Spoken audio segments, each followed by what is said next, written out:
What is going on, everybody? Welcome back to the Big Blue in the Bronx YouTube channel. Hope you guys are doing well. So, a lot of explaining to do, a lot of breaking stuff down as of the last 2 months that I got to do within this video.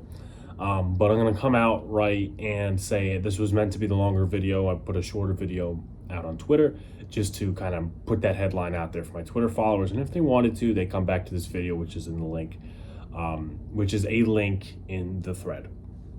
So, what is the news? Well, the news is this. I am going to be ending Big Blue in the Bronx operations July 12th.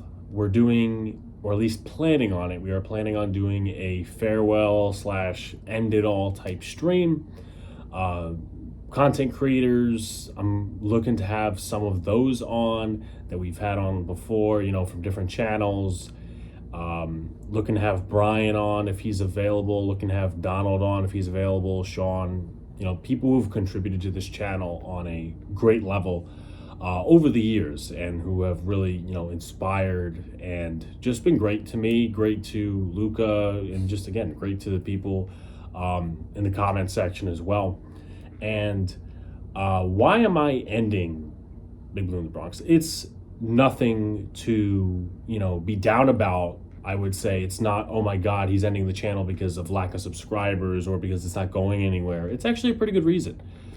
The real reason is I have a job now. I have a job, as you guys can see. I'm in a hotel room. I'm not going to start till August 11th. What is my job, you ask? My job is going to be a field reporter for the local TV station down here called WTBC. I'm in Chattanooga, Tennessee.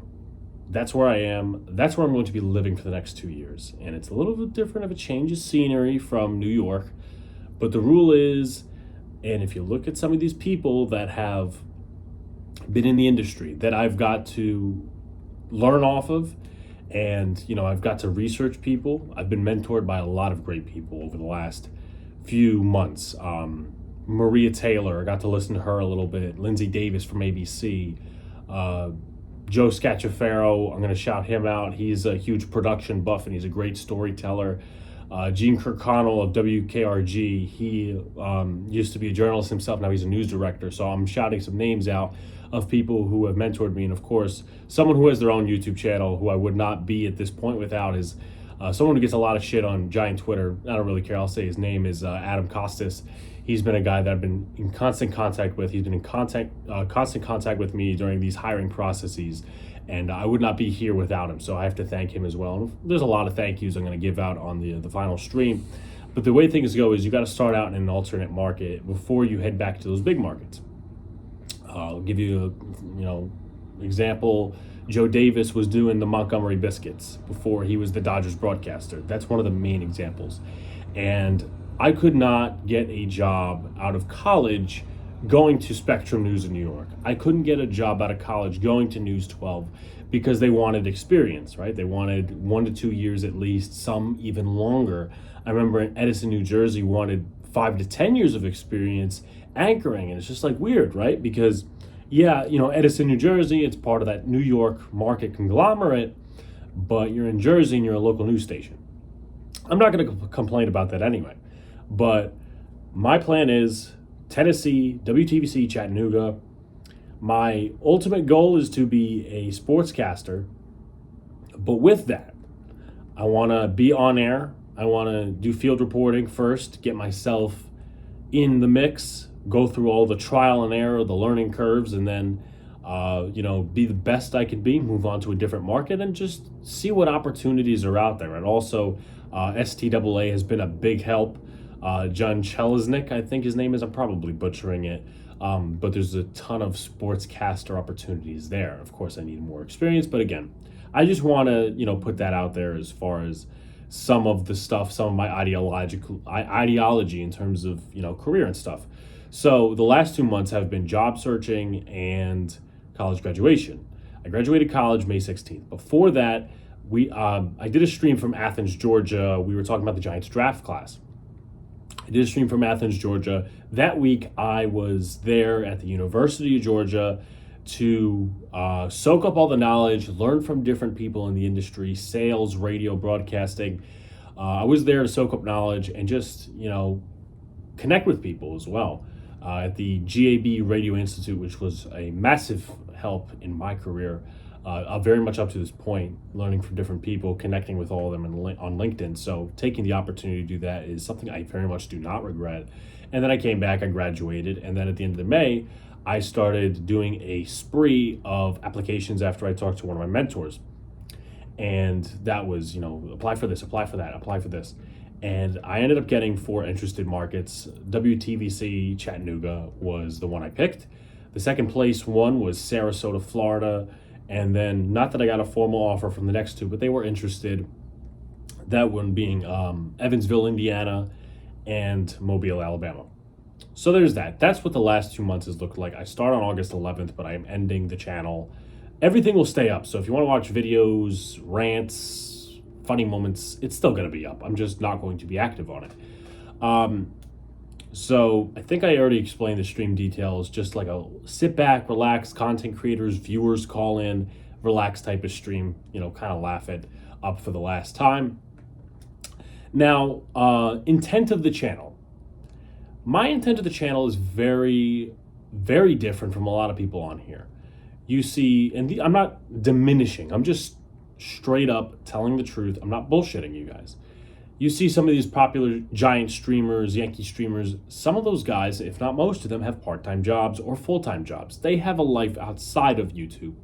Me, what my thing was is I didn't want to attack subscribers. I didn't want to say, I'm going to get 50,000 subscribers. I'm going to get 30,000 subscribers. I'm going to get 100,000. That was really never my intent.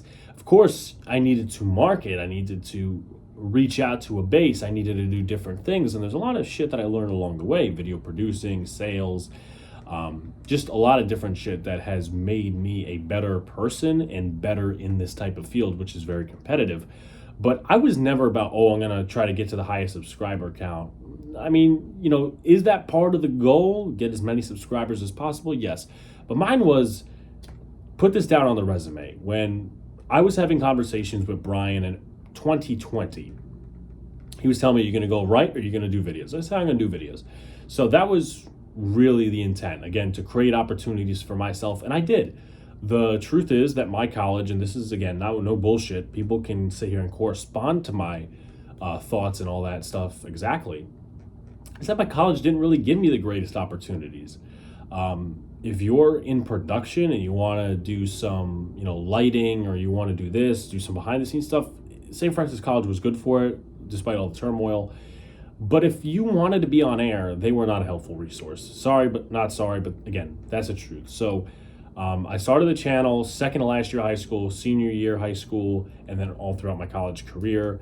And again, carving out opportunities, right? I got to go to the Senior Bowl twice on my own accord, right? It was not the school helping me out. It wasn't some guy from God knows where. It's me. That's the opportunity that I created, not just for myself, but for my brother, for Brian, and also for John, the last 2 years, 2024 and 2025. And I'm grateful for it because I networked with people, interviewed tons of NFL players. It's going to be weird saying Panini is Senior Bowl, but it's an opportunity that I do not regret endeavoring myself in. And again, that was the point of the YouTube channel.